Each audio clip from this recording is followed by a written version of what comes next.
drivers using your neighborhood as racetracks. Crowds showing up uninvited for high-stakes competition. I heard tires screeching, and it sounded like, oh my gosh, there's going to be a crash, but we never heard the boom. Cairo 7 investigates the challenges facing police trying to stop the fast and furious. You know, the pandemic means fewer cars are on the road these days, and street racers, they are taking advantage. Yeah, Cairo 7's Deborah Horne shows us how the danger is moving closer to homes.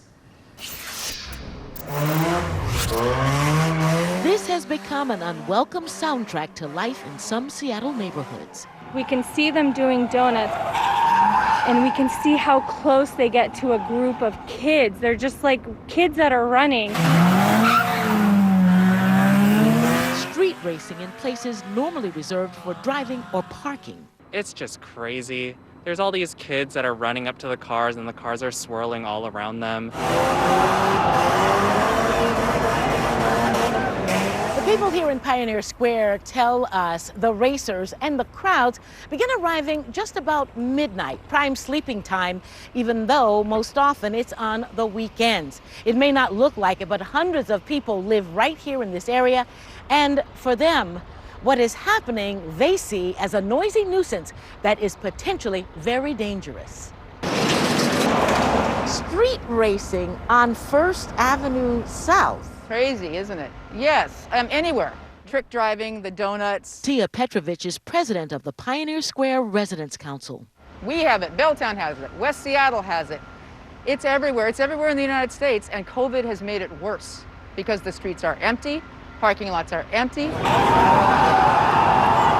And those who live near these pop-up racing venues are not amused. It's a cat and mouse game with the police, the thrill of the chase, the stunts. Oh, something that, for me, should not be in a neighborhood, not in a residential area. You've heard the noise. Yeah, I've been woken up, I think it's now 4 or 5 times.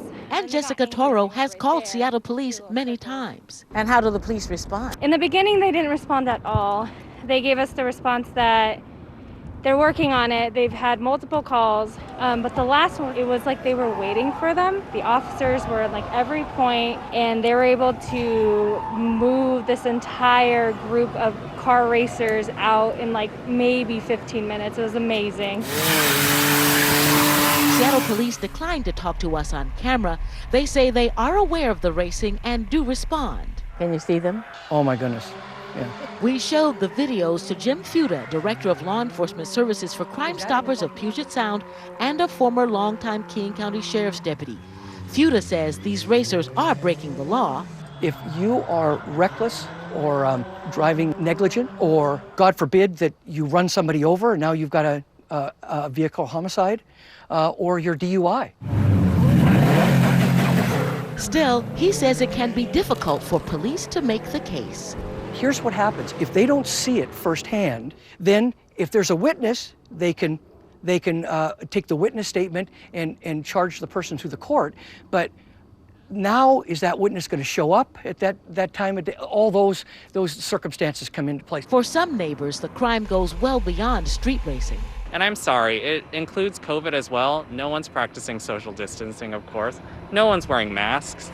So not only are they endangering themselves with the reckless driving, but they're also endangering themselves with COVID.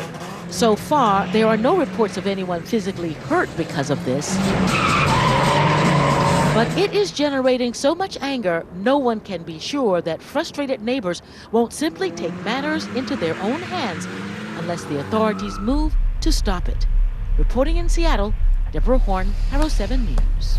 Well, moving at a much slower speed, King County Metro riders are seeing changes to bus service, some good, some bad.